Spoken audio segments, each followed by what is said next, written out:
So my name's Alex Thomas. I've been in Kazakhstan just over 7 years now. I fell in love with my wife, Ayjan, and since that time I've also fallen in love with Kazakhstan. Marrying a Kazakh girl, learning that Kazakhstan's the birthplace of the apple, we decided that we should move here to Almaty and be the first to open a cidery and to make cider out of the Manisaversi. What's special about our cider is the quality of it, in that we make it exactly like wine. Our cider takes a year to make, from the apples being pressed to it being put into bottles and sold. So during that time, it goes through a maturation where the quality gets better and better, the complexity improves.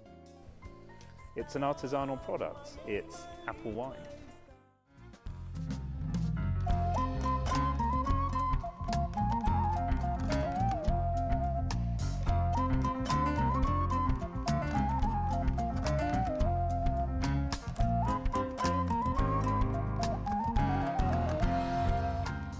I initially came here to interview Peter Foster. I was working for a British company called Relics Group. At the time, they were the world's biggest publishers. I was working for their business-to-business division, and I was writing about different industries at different times for them: aviation, healthcare, the drinks industry. At that time, I was working for one of their aviation businesses, and I came to interview Peter about his about Air Astana, fleet strategy. How did you come to hear about Kazakhstan? The very first I ever heard of Kazakhstan was in a history lesson at school. My history teacher, that I liked very much indeed, she was absolutely captivated by the whole fall of the Soviet Union, from the collapse of the Berlin Wall onwards. And I remember her telling us we were witnessing history. So any little update as to what was going on, she used to tell our class. So I remember, yes, when Kazakhstan declared independence, and it was thanks to Mrs. Tanner. And Kazakhs, are a very well-travelled people. You're surprised how much you have in common and how you have the same perspectives as so many people here. I would say about half of my friendship groups here are ethnic Kazakh locals, and they're just very similar to my friends back home. A lot of them have studied in British schools and universities and things like that, but so they are pretty much international. What I found really is how surprising it's been, how close to my way of thinking I've found people to be. What was the reaction of your family back at home? They had a period of time to adjust. I was working in the aviation industry. I like going to more unusual destinations. Particularly if you're being shown around by people that work there. You'd be able to get an insight that you might not otherwise get in places that are a little less, standard touristy destinations. And then, so I came here for that trip, and then on the way back, I met my wife, Ayjan, on the plane. She was sitting next to me. Right, okay. And this is how you met each other? Yes. So she was traveling to London to begin studying for her master's. And we started dating, and then she became my fiance. And then for the first couple of years of our marriage, we lived in London. So my parents had a bit of an adjustment period. They came here from the wedding. They met all their in-laws and stuff. So they, by the time I came here, they were well adjusted to the idea of Kazakhstan. How about your Kazakh side of the family? How did they welcome you? How did they accept you into their family? From the outset, there was just unremitting love, hospitality. They've been absolutely great. The whole extended family, throughout first meeting them and and onwards. I mean, they've never stopped being, hugely supportive. Yeah, just really, really, really nice. Do they get involved in helping you to run your household, or helping you out with kids, taking them somewhere, babysitting, etc.? I would say particularly in looking after the children. I mean, they've got very involved with that. And of course, every grandparent likes being around, their children their grandchildren in any culture. But I mean, I would say, it's probably as well as a product of traditions. I mean, it's the fact that people marry so young. I mean, the parents, the grandparents get involved with the upbringing of their children to give, the parents a bit of time to get to know each other and work on their careers. And also, they're young enough to be able to enjoy, having what could have been late life children for them, I guess. Yeah, that's right. Grandparents are all very young here. Do they help out with their language skills and education, or do their homework with them? Yep. They definitely pitch in with all of that. My children's grandfather, I mean, he takes them to school and back sometimes. And yeah, their grandmother is always helping with homework. Please tell us about your company. Where did you have the idea from? Well, the idea came from Kazakhstan being the birthplace of the apple and nobody making cider here. I think every expat that's come here has sort of wondered why there was no cider, and I think a lot of people have had the thought to do it themselves, and investigated production equipment and so on. Your production facility is outside of Almaty? It's in Talgar, which is where all the apples are. Around our facility, we have some trees, some Malasaversi trees. Yeah. We have some fully grown trees that we use in our production, and we also have some saplings that this will be they're about 4.5 years old. So. And you use the original local apples? Yeah, the Malasaversi. So those are the apples that all other apples around the world are descended from. Yeah. So it was a university study, 35 universities, headed by the University of Vicenza, and they sequenced the genome of the domestic apple, Malus domestica, and they said that where the apples originated from, the epicenter, were the Ili-Alatau Mountains, or the Chan Shan, just outside of Almaty. Yeah. So not Kyrgyzstan or China or the region. I mean, this is the region where they're from, but specifically where they originated was that point just outside of Almaty. So it is true that apples come from Kazakhstan? Yeah, I mean, it was fiercely contested before that university study. Iran, Georgia, Azerbaijan, I believe there was a bunch of countries that were laying claim to being the birthplace of the apple. Even France, there were some people trying to claim that. But yeah, it was proven beyond doubt. After the genome sequencing. Yeah. So how is your business now? Is it up and running? Yes, yeah, we have since the summer of 2022. Then we sort of were on general sale, and we have 2 varieties of cider now. Yeah. We have our classic, which is a very fresh, floral, light, cider it's a bit like a Pinot Grigio wine. It's very light, floral, refreshing. It's very heavily sparkling. And then we have our export variety. That is more like a sort of Grand Cru Burgundy Chardonnay.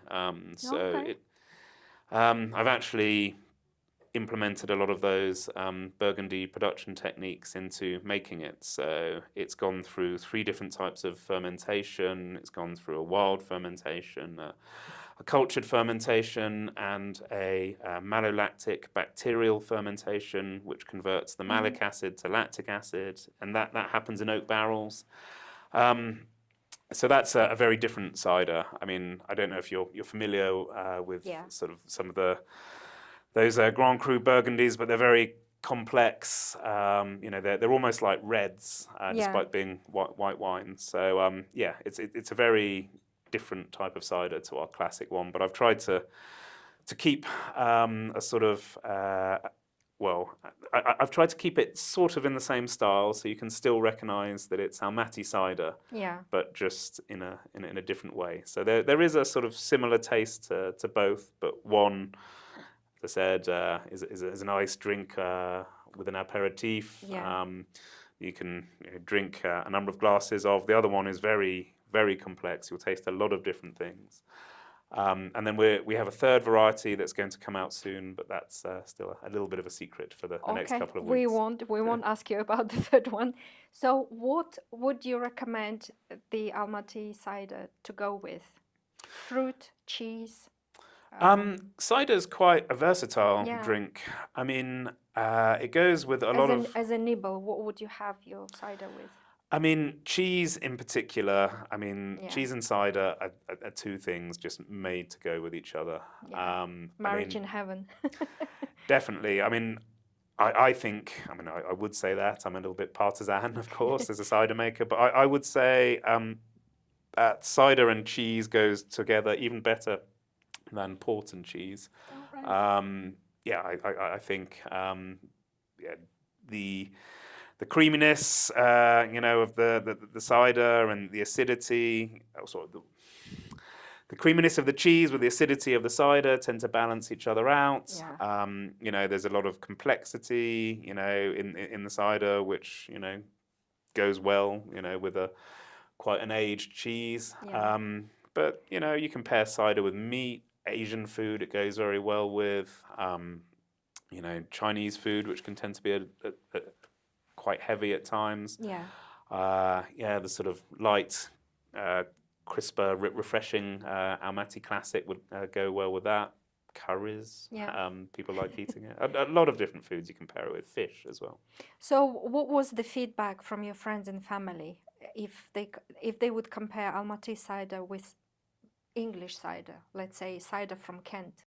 People here are absolutely loving it. They are comparing it quite a lot to ciders back home. Some people are saying it's better than any other ciders they tasted when they studied in England. Oh, wow. Wonderful. So yeah, we're getting lots of really positive feedback, and at tastings and things, we're doing really, really very well. Well, congratulations on Thank your you. successful business venture, and on behalf of British-Kazakh Society, we wish you the very best of luck and success.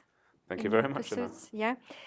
So what would you say to people from the outside of Kazakhstan, and particularly British people, if they would want to come and open business in Kazakhstan, settle down here? What would be your recommendations? I mean, it's a nice place to live. The country is very beautiful. The people very friendly and welcoming. There's a lot of opportunity here as well. On the downside, I mean, some of the bureaucracy can be a little opaque and difficult to negotiate. It's hard to plan in that respect, because things, I mean, you obviously try to as best you can, Yeah. but I mean, there are frequent law changes that prevent that, and plus the opacity of some of these laws and processes can make that difficult. You do it as best you can. Whose idea was it to move to Kazakhstan, start family and start business? Mine. Your idea. I mean, I wanted to work in the drinks industry. Out of all the industries I worked in when I was working as an editor for Relics Group, and in my career prior to that, it was the drinks industry that I enjoyed the most. I did some fun things during that time.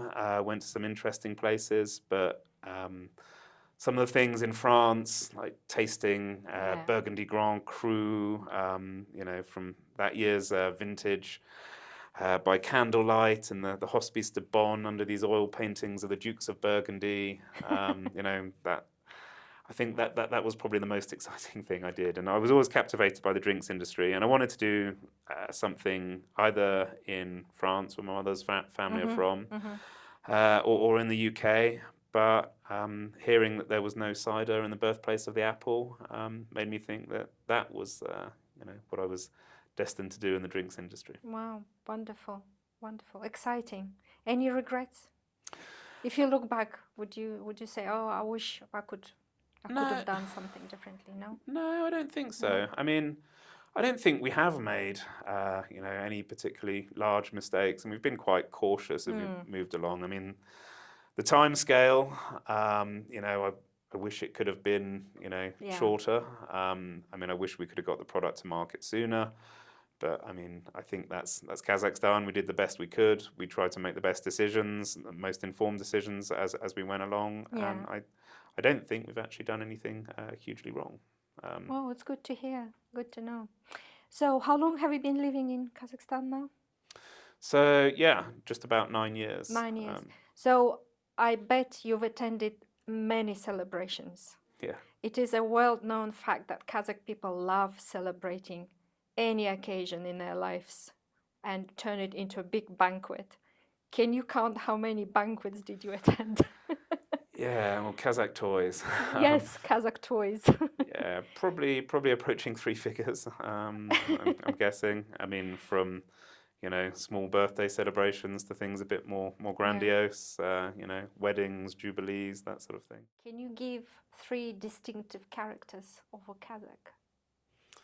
3 distinctive. I mean, yeah, of course the hospitality, the friendliness. I mean, the emotional intelligence. I mean, people are very considerate. I mean, in a way that I haven't really encountered that much in my travels around the west of the world. I mean, people are constantly thinking about your feelings and how to be the most gracious, best host, accommodating host. That's an important thing to people, and it's a lovely thing. So yeah, that definitely. As we touched upon earlier, I mean the whole family thing. I mean, just how close everybody is with their families. With my wife, she did say to me at some point, we will be living with my parents, and so if we're going to get married, that's something you need to accept. Yeah. And yeah, I mean that was a complete red line that you couldn't cross, and yeah, definitely that's a great thing because. Yeah, just how selfless and dedicated to their families Kazakhs are. It's a really nice thing because it does lead to closeness. Yeah. I mean, I've encountered so much where I mean parents and children describe each other as their best friends, and they really genuinely are. I mean, they want to be around each other all the time. And, yeah, that's beautiful. Do you find us straightforward? Direct, in some cases too much? Not because we want to, but it's just part of our character.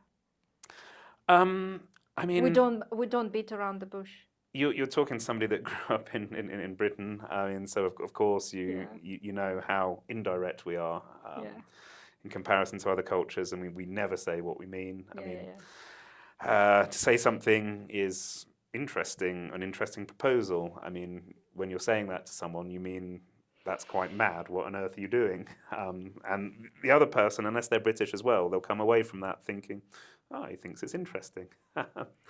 So, yeah, I mean, as a Brit, where we have our own sort of code of behaviour and our own special language that only British people or people very familiar with it understand. Quick blitz, your favourite season in Almaty?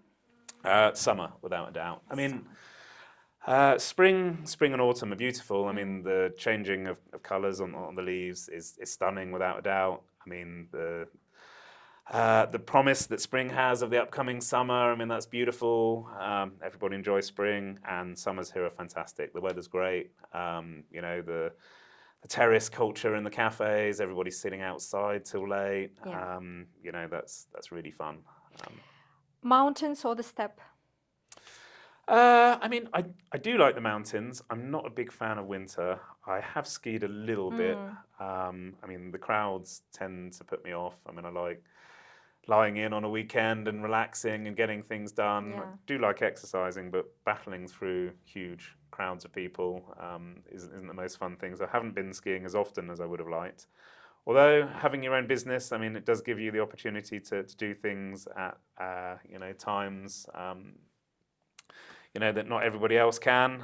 Although being a business owner does also mean you tend to be working probably more than if you would as an employee because it's your business. Yeah, you answered my next question because I wanted to ask you, Chimbulak for skiing or Mideo for skating? I have bought some skates for Medeo and they haven't been used. Got there, discovered a massive queue. I had to wait for, I don't know, and then I disappeared and then keep on thinking we're going to go again and then we never do. So yeah, Shimbolak. Although since Akbalak's not far from our Yeah. cidery and the crowds tend to be lower there, I've been going to Yeah. Akbalak a Yeah. few times. So kumis or cider? I mean, actually, I prefer the Shabbat. Shabbat. Oh, Yeah. right. That's very interesting. I found it less astringent than the kummis. All right. Yeah, the kummis has a bit too much astringency for me. Out of the two, I prefer the Shabbat, but yeah. In Any her likes or household. dislikes of Kazakh food? No, I like everything. I mean, I like eating varied things. So I mean, I will eat bish parmak, but not all the time. And I think the fact that it is served at every single toy has started to change as well. I am Yeah. noticing that it's not without fail bish parmak now. That there's going to be a variety of other dishes. Do you like Kazakh? Yes, I do. I do pick out the fat, though. Okay. I don't eat it with the fat. But Yeah. yes, I like horse meat very much. What do you miss about Kazakhstan when you are away? Is there something that you miss? My friends here. I mean, having been here for this period, I mean, I've made some Yeah. very close friends. I think, I mean, it's a mixture of expats and local people that comprise my friendship group. I mean, yeah, it's always them that when I go places now, I want to share those experiences. I'd like to go to Europe with my Kazakh friends. Yeah. And when you are here, obviously you're based here, is it something that you missed about France or the UK?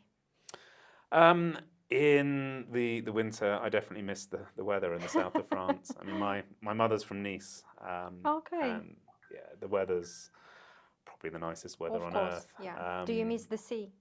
Yeah, very much. But I tend to go back in the winter, so we go back to spend Christmas with my parents. And then we were there until February because that's the quiet time for cider makers. We have a big rush from the summer to the harvest, doing the fermentations, doing all the bottling, preparing for the New Year rush here. But when that happens, we have a number of quiet months, so we tend to go over and see my parents, spend some time with them. So we were just in Surrey at my parents, and then we went to the south of France and with my parents as well. And yes, we got over the worst of the winter there. And so when I'm back now in the midst of work, and the weather's nice outside, all the snow's melting. Yeah. Surely by now you are a proficient in making toasts. Would you please make a toast to BKS, to our audience, and to both of our countries? Okay, well, thank you to the British-Kazakh Society for doing what you're doing, bringing this rapprochement between the two countries and extending cultural ties. It's a fantastic society with a truly wonderful goal.